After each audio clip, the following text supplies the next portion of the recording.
Welcome to the most recent class for Michaels. My name is Meredith Roddy, and I work for Beadalon and Artistic Wire, and I am so excited, as always, to host and to do this class on behalf of Beadalon for Michaels. So while everybody is bopping on here today, what I would love to know, which is if you've participated in many of my classes before, you know where I'm going. I would love to know where everybody is from. And then if this is your first class with me or not. Oh my gosh, D is here from Dubai. Yay, welcome. Okay, and Yvette is here from Beadalon. She is going to be answering any comments or questions in the comments section. So let me step back just a couple of steps. A lot going on here at the very beginning of our class. So this is the Michaels badge ID holder making class. And I'll just hold up right here before we go to talking about all of our materials, what we are going to be making today. A fairly simple badge holder. The best thing about this project, there are two best things. The first thing is that it is a great project to learn all different kinds of basic beading techniques. So we are going to learn crimping. Today, we're going to learn how to use a wire guardian, a crimp cover. We're going to talk a little bit about beading wire. So if you joined me for class last week, we bit off a lot, but I think we did a really good job in the introduction to advanced wire working class, which was last week. This week, we're taking it back to the basics. It's good to do something a little bit more complicated and then kind of go back and check ourselves and remember the basics: crimping, wire, stringing, designing. So that's kind of the first package of awesomeness that this class is going to contain. The second is, not only can you use this project as a lanyard, but you will find out as we are going along, it is a very easy project to adapt to being a mask holder. So many of our kids are back to school, many of us are back in the workplace, but everybody is wearing masks. And one of the things that I love about having a mask holder is I don't have to put my mask down anywhere. It's just kind of, my kid does it all the time. It drives me crazy. He puts it on a table, he puts it down on the car seat. But when you have a mask holder, you don't have to do that. You just take it down just like you would a pair of eyeglasses. And we'll talk a little bit more about that and about adapting patterns and adapting projects as we go along. So during class, we might have a cameo from my puppy dog. He's been a little frisky today, so apologies in advance if he takes my attention, but he's over in the other room right now, so hopefully he will be good. All right, so now it looks like we have a good capacity crowd here. I'm going to hide the participants. How do I do that? There we go. I'm going to hide my participants so that I can see the comments coming through. And it looks like, just as usual, we have some people who this is their first class and some people who have been here with me for a long time. So welcome back to all of my beading friends who I've known in the past, and welcome to all of the new beaders. So this class is being recorded, and it can be a make-along class. However, much of what I'm going to be doing today is stringing. And you do not need to spend an hour watching me string up seed beads and Superduos onto bead stringing wire. So I have cooking showed it. So we're going to start in the beginning and then we're going to jump to the very end. So I think that without further ado, Felicia is my helper behind the scenes today, and she has taken the overhead camera for me, so I appreciate it. Let us start where we always start. Here's our project right here, but we're going to talk about the materials that we need. And the materials list and the instructions have been sent from Michaels, but Yvette has also posted them in the comments. Now, if you are on your cell phone, unfortunately, you won't be able to access those instructions from your cell phone. However, when Michael's, when you get the email from Michael's that you registered for the class, the instructions should have been there. So very easy, simple stringing project today. But the best thing about doing a simple stringing project like this is, as I mentioned, it can be adapted for all different kinds of different designs, including what we're going to talk about in a little bit, which is making another kind of mask holder. Now, materials for our class today. Let us start with Beadalon bead stringing wire. So I am using the silver color 19 strand 015 bead stringing wire. So whenever I look at a spool of bead stringing wire, those are the three things that I look at first. The diameter, right? So we've got a 0.015 for our diameter. That means how thick this wire is. I also look at how many strands we have. So when you go to the beading aisle in Michael's, you'll see 7 strand, 19 strand, and 49 strand. And what that refers to is how many individual strands of wire are twisted together and coated with nylon. So 7 strand is kind of a beginner level. 49 strand is more of a professional level. 19 strand is right in the middle, and that is where the perfect strand the strand count for this project.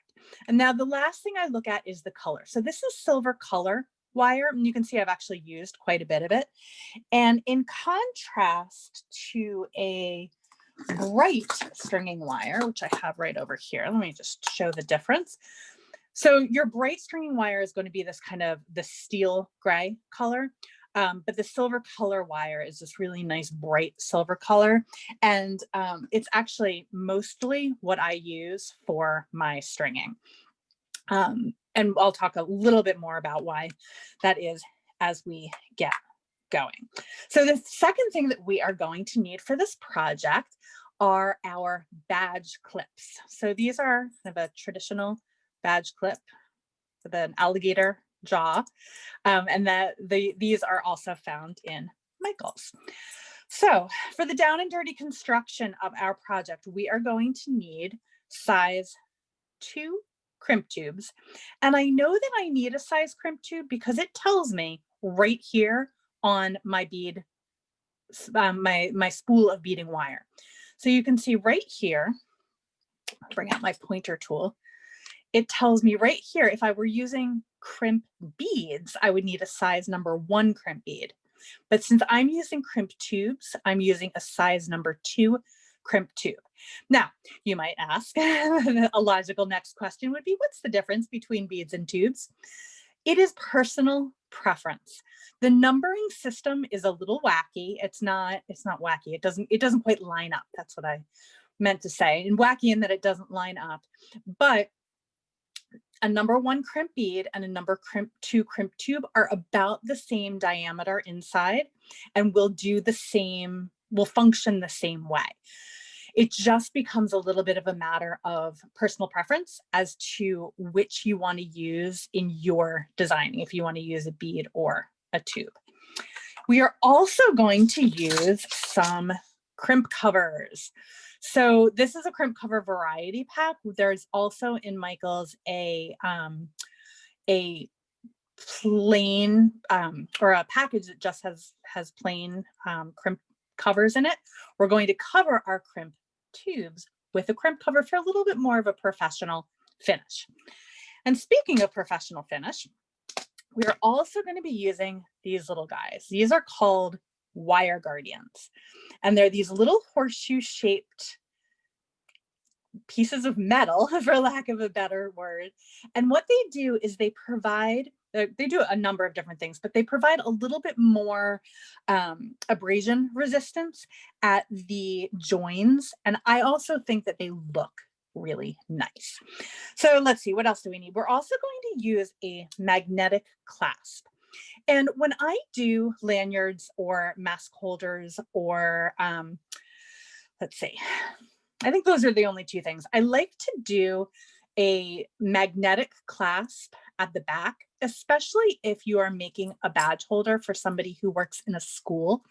Because what I've heard is you need to have something that's going to release from the back, because if somebody pulls on it, if it gets stuck somewhere, you don't want to have an opportunity for a strangulation hazard. So if you have a nice magnetic clasp on the back, if somebody pulls on this, or if you get it caught in against a doorway, for example, or around a doorknob, it will just pop off and it won't cause you any harm. So let's see, I think those are our materials. I don't think I missed anything, but I'll go back if I have. Now for this project, we're going to use 2 different kinds of beads, and these beads are both available in Michaels. The packaging will look a little bit different than the ones that I have here, but I'm using something called a Superduo. So this is what these beads look like. They actually have 2 holes, and I put my pointer all down and I don't know where it went, so I'll use my fingers again. So you can see these 2-holed beads right here. And that is what we are going to be using, along with some size 11 seed beads. Now, if size 11 seed beads scare you because they're too tiny and their holes are too tiny, use size 8s. Hey, if you want to, use size 6s. There is nothing saying that your lanyard has to look exactly the way that my lanyard looks. I just like the way that the 11s nestle in between the spaces in between those Superduos. But if you are loath to use size 11 seed beads because you just think that they're too small for your eyes, and we're going to talk a little bit about seed beads as we go along as well. You can feel free, again, substitutable project for sure. So we talked about our clasp, we talked about our beads. Now it's time for tools. And this is a nothing special kind of a nothing special extra tool project. You're going to use, or you're going to need 2 chain nose pliers. You could also, if you had a flat nose plier or even a bent chain nose plier, that would work as well. All we're doing is using these to open and close our jump rings. Just real quick tip about chain nose pliers. Don't be tempted to use chain nose pliers that you might find from the hardware store that have little ridges in here. Those are not jewelry pliers, and they will ruin and make yucky all of your designs. So you want to make sure that you have a nice pair of jewelry making chain nose pliers, and you actually need 2 in your toolkit. And this colored part right here and on my nipper as well, these are called fashion grips, and you can find those online on the Michaels website. These are not available in stores, but they make your tools much more comfy to work with. So we are also going to need a nipper. This is my standard nipper available at Michaels. And then lastly, we are going to need the crimping pliers. This is a good project to practice your crimping skills. And this is the standard crimping pliers. And the standard crimping pliers is what coordinates with our size number 2 crimp tubes and our 0.015 wire. So just as a little plug, the very first class that I did for Michaels, and it's probably time to do a little bit of a refresher, although I do give a refresher in each class that I teach. The very first class was a bead stringing 101, where I went over soup to nuts, wire, crimping, tools, and everything in between. So I definitely encourage you to go back and rewatch after today's class, of course. I encourage you to go back and rewatch that class to really go over all of the particulars on bead stringing. So now I'm going to put my most important tool on my glasses, and it is time to get started. So we are going to build this project from the ground up, from one side to the other side. And we are going to do 1 strand and then we're going to do the other strand, and then we're going to connect everything together. So in order to get started with the first strand, we're going to take a 36-inch length of our bead stringing wire. So I just have a little bit left, but I'm going to take my clip off. I'm going to pull out 3 feet with my measuring device. So that's 1, 2, and 3. And the reason why I need such a long piece of wire is because I am going to double it. So I have my piece of wire and I'm going to fold it in half. So I have my two ends here and my one end here, and I need to move all of the materials off of my workspace now so that everybody can see what I'm doing. And I'm going to pull the camera down just a little bit closer also. We'll leave that right there so we can see, and let's get down just a little bit closer so we can see better what's going on here. Okay, so I have my one end here and my 2 ends here. And now what I'm going to do is I'm going to thread on a wire guardian. Okay, so you'll remember from the beginning, the wire guardians are these little horseshoe shaped findings. And I'm going to slip one end of that beading wire through one end and then back down through the channel on the other side.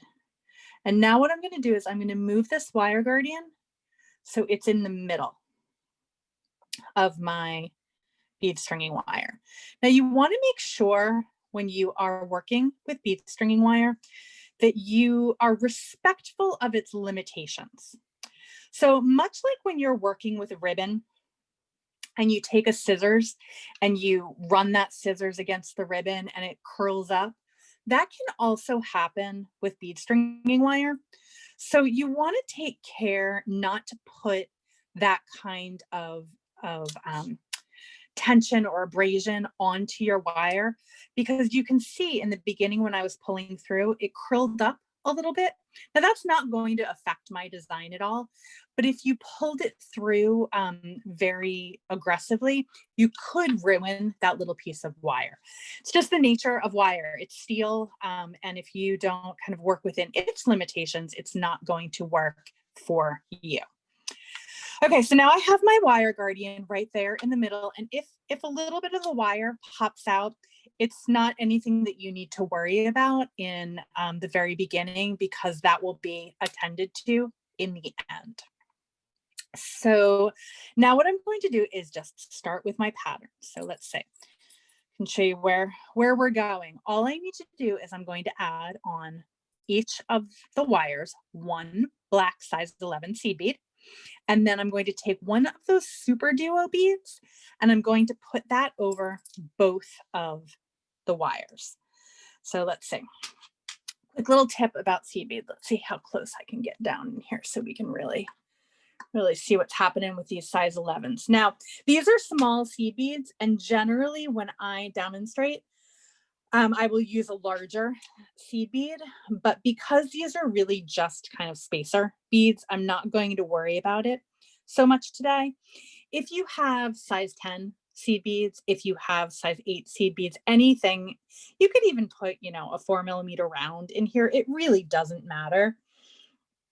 The important next step though, is to take one side of the wire through one side of the Superduo and the other side of the wire through the other side of the Superduo.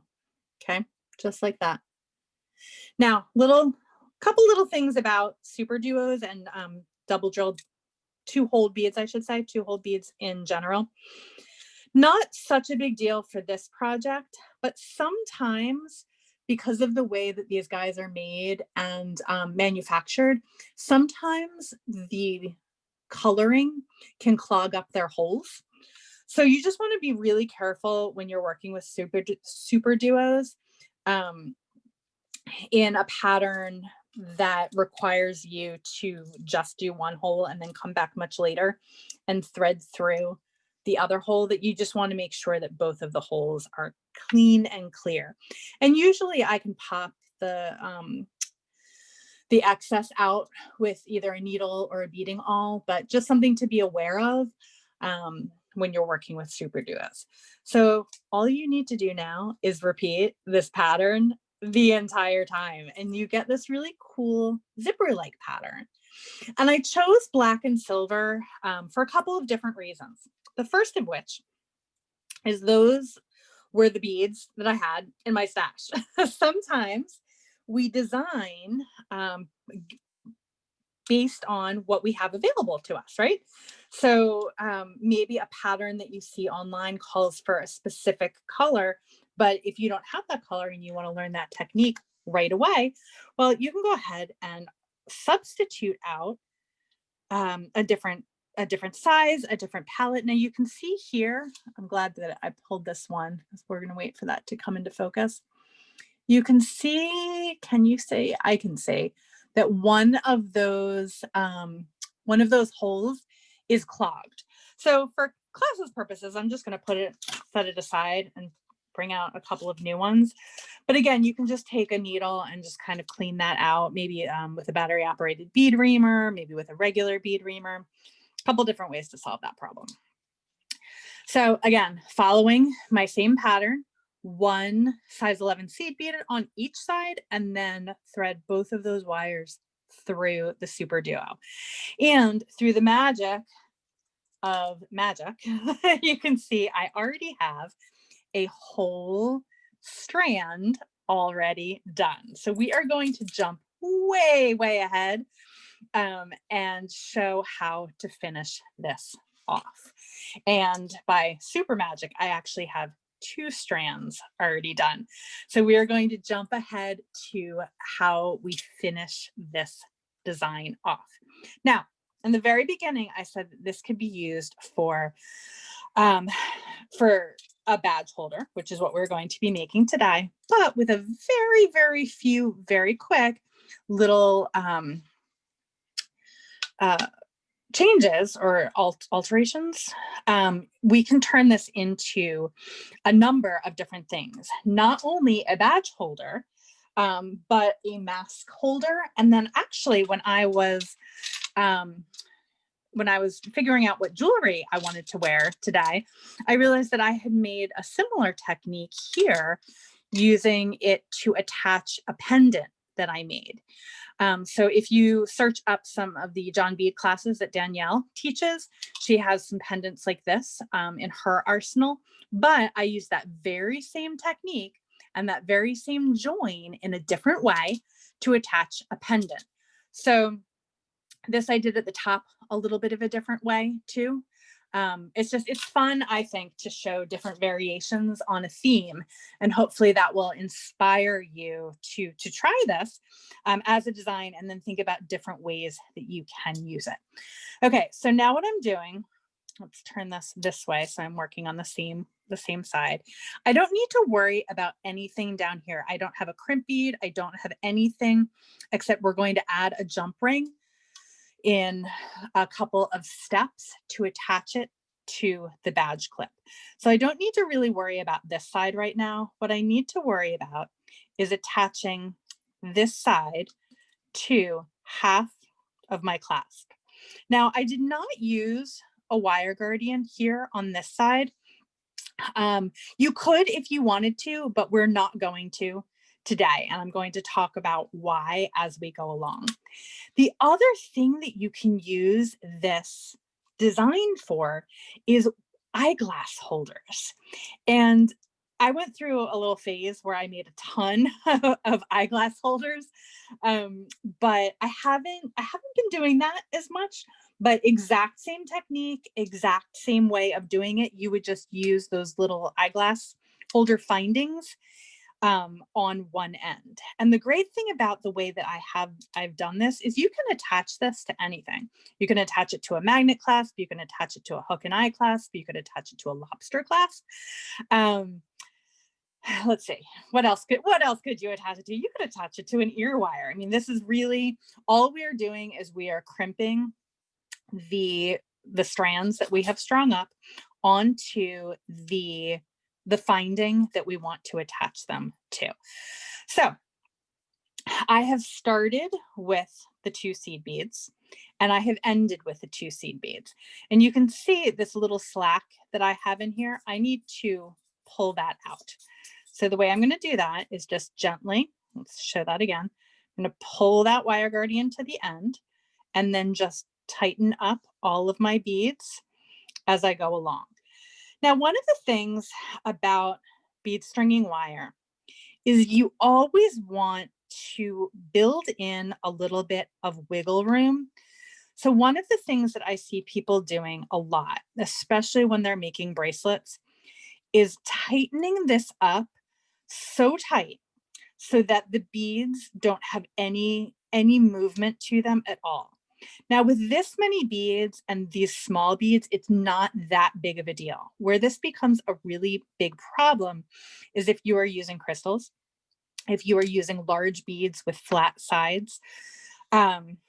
You want to always make sure that before you crimp, your piece has a little bit of wiggle room built in. And the best way I think to do that is to curl it around like this.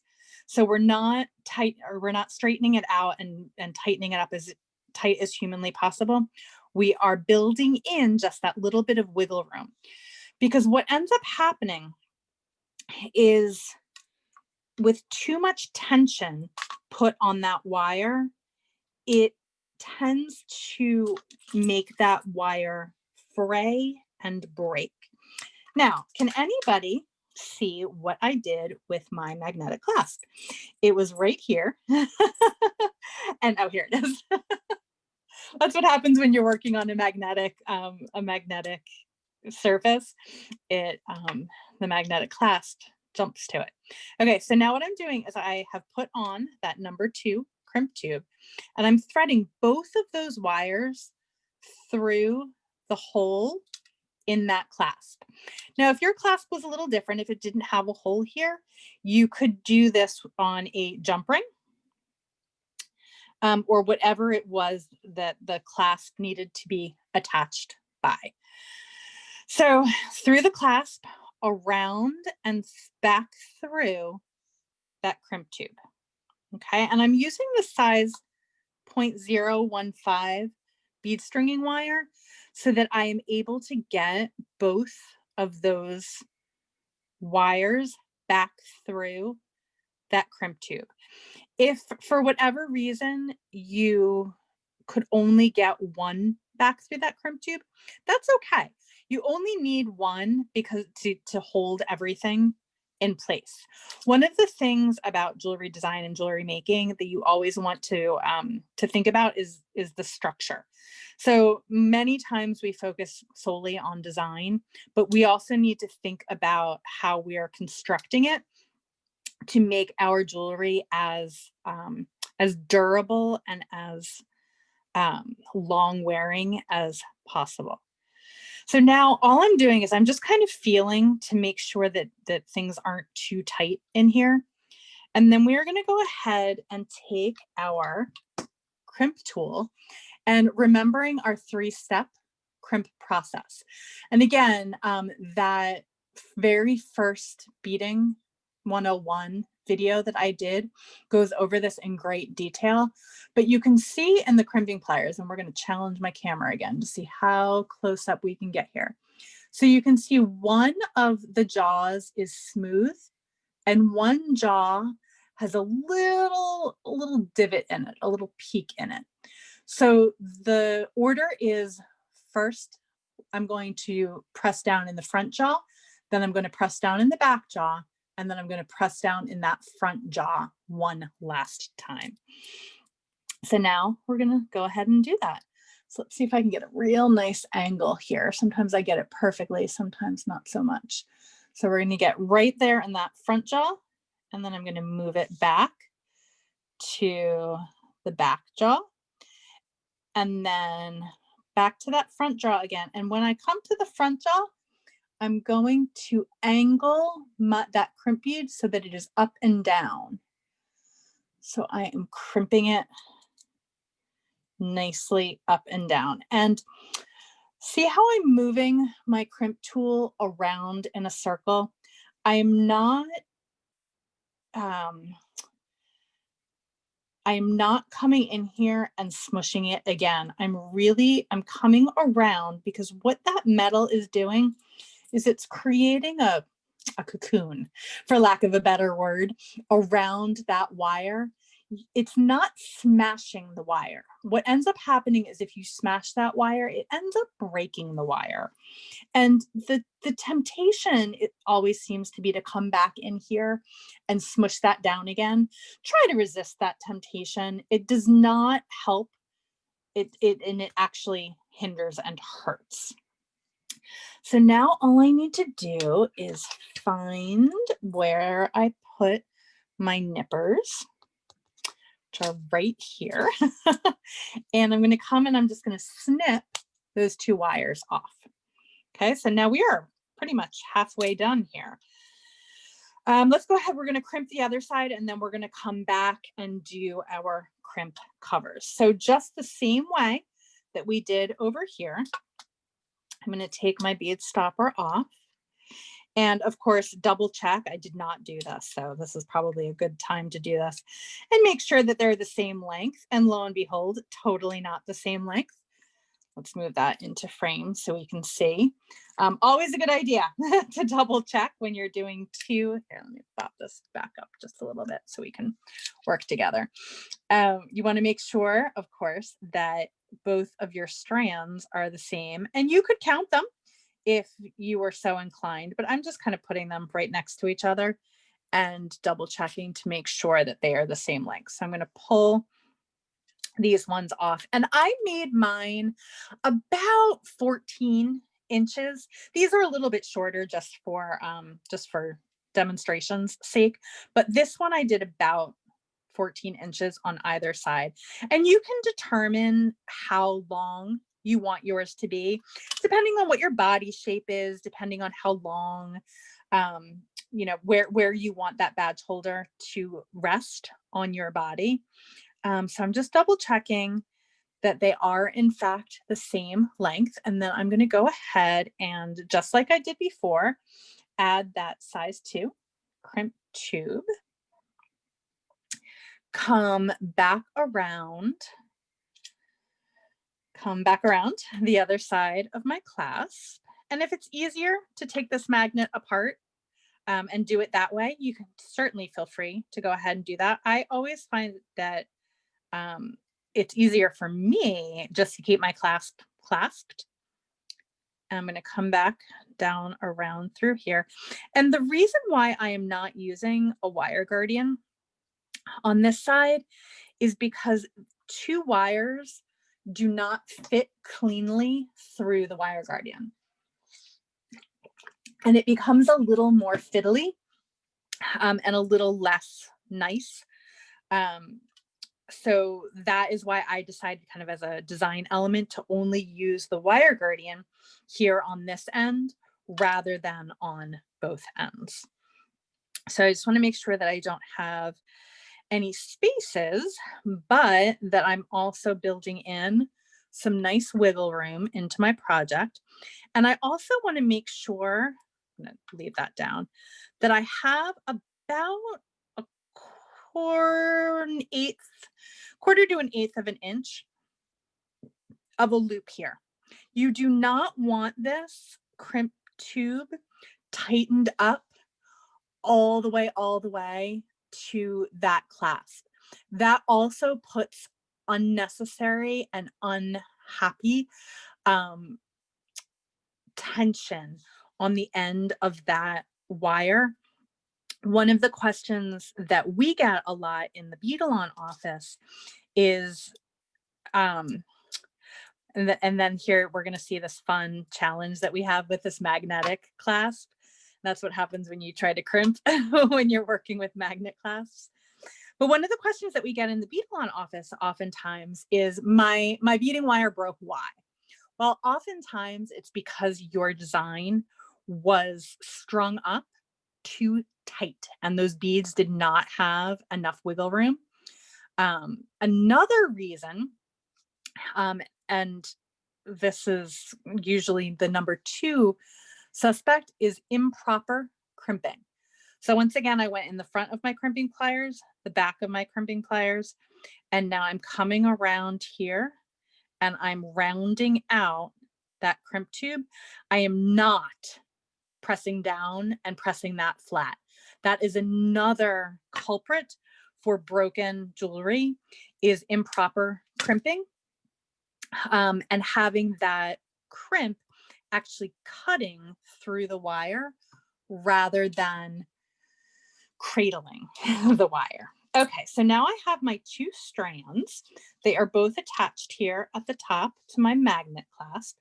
And now this is where the possibilities become limitless. Actually, before my possibilities become limitless, I'm going to attach, I'm going to put on, that is not a crimp cover. That is what happens when my eyes start playing tricks on me. Those are crimp covers. So in case you don't know what a crimp cover is, they're these little moon shaped or kind of Pac-Man shaped beads. They're actually beads that have been opened. And what we are going to do is close those beads. So the way that I like to close them is by using a flat nose plier. I'm sorry, a chain nose pliers or a flat nose plier. I used to do them with the jaws of a mighty crimping plier, but I was finding that I kept marring the surface, and with no matter how careful I would still end up marring the surface. And so I found that with the chain nose pliers, it is a lot easier to get that crimp cover onto the crimp tube with minimal damage, except when I'm not 100% paying attention to what I am doing. So this is kind of a small incremental movements and replacing your plier in a couple of different ways, a couple of different times, making sure that both I and you can see what's going on here. And I'm just moving that metal around so that the seams join together and create a little bead. So super, just a nice, cleaner finish than just having the crimp tube there, because now it just looks like a bead that's part of the design. So I'm going to go ahead and do that on the other side as well.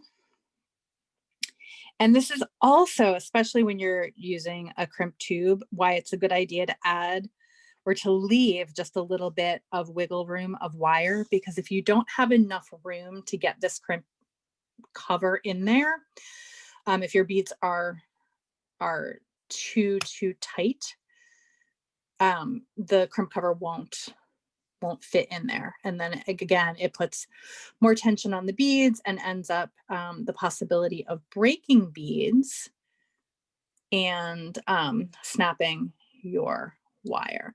So just small incremental movements around and again. Make sure you did not do what it looks like I might have done, which is get my wire caught in there. Just kind of want to move it around, get those 2 seams together, and then call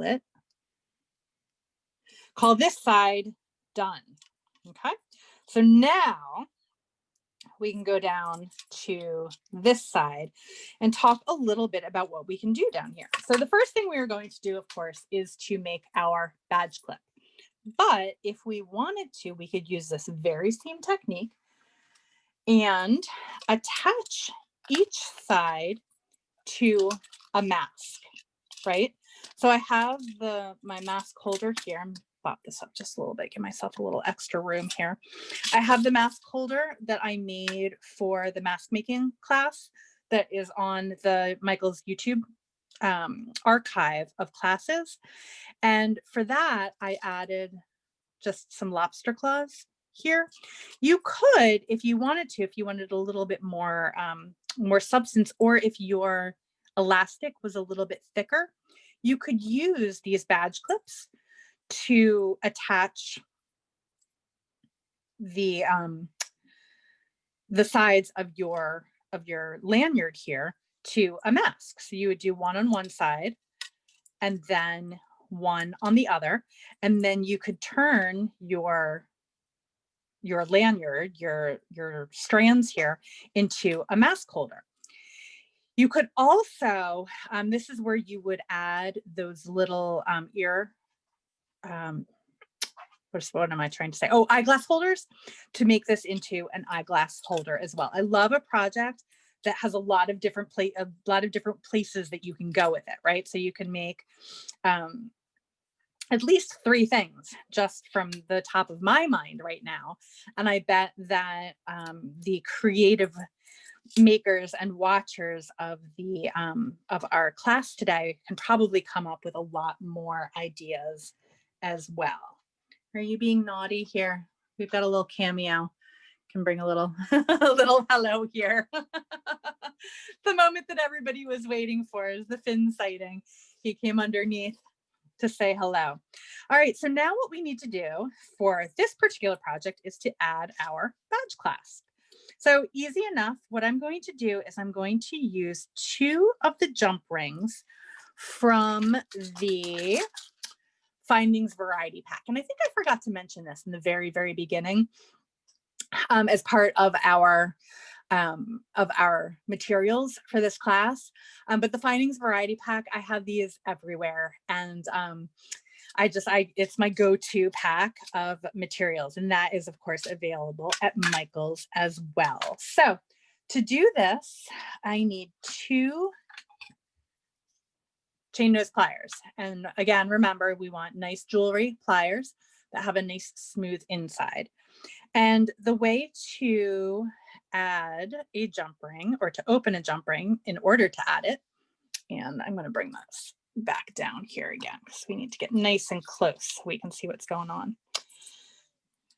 You do not want to pull the jump ring apart. You want to rotate your wrists so that one is coming toward you and one is going away from you. Let's wait for that focus to catch up to us. Okay, and then you are going to pick up, I feel like I have magnets everywhere and nothing is cooperating. Pick up that wire guardian, pick up one side of the, or pick up the badge, I should say, and then do the opposite motion. So we pushed and pulled to get that jump ring apart. Now we're going to push it together and wiggle it together until you hear a little click, or you feel those 2 sides come together.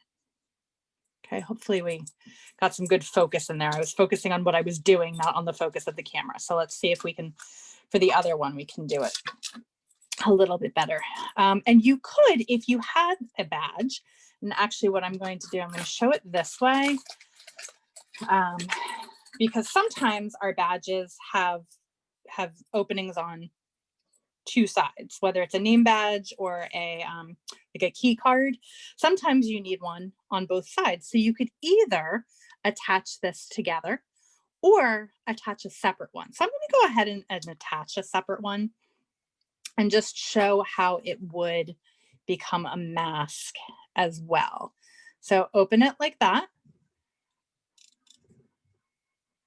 Slide the wire guardian through.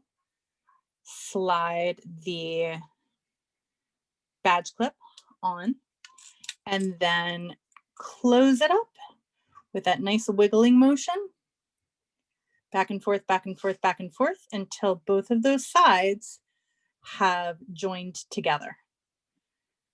And there's usually just a little click, or you can kind of feel a little bit of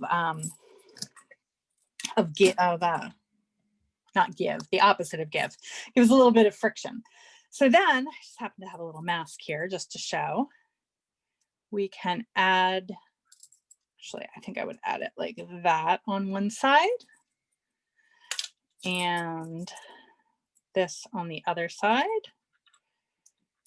So you have, it then becomes kind of the opposite effect with the mask holder like this, or it becomes the opportunity for a, my ID badge is all the way over here and tangled up. The opportunity to add it to a badge like this, or on either side like this, or just to show the actual project with just the one. That way I would do,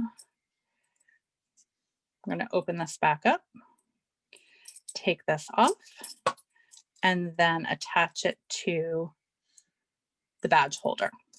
So very versatile, but just a couple of good tips and techniques for taking a strong design and using it for something that might be more functional, but also decorative. So I think, Felicia, we can go ahead and take the front facing camera and I can show everybody what this looks like on myself. So let's see, let me move this. And so, like I said, I did mine a little short for just for the teaching, but let me come up a little bit. And then you can see that instead of you know, a lanyard made out of cord or a lanyard made out of I don't know, something that wasn't pretty and beaded, you now have a necklace that also has your idea on it. So, and if somebody pulled on it, if you got it stuck, because I have that magnet on the back, it's not going to cause any harm around your neck. So let's see, I think that is our class for today. I'm just looking through to make sure that I have attended to all of the comments here in the side. Just as a reminder, this project is very versatile. You can use it for eyeglass holders. You can use it for mask holders. You can use it for a lanyard like a badge holder.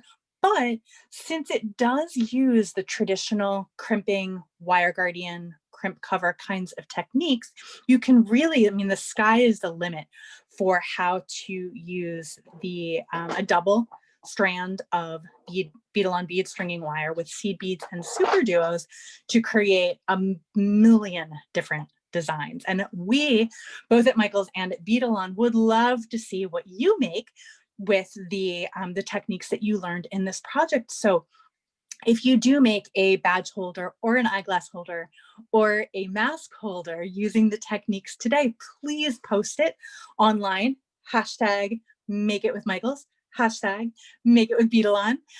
Be sure to follow Michaels and Beadalon and me on all of the socials.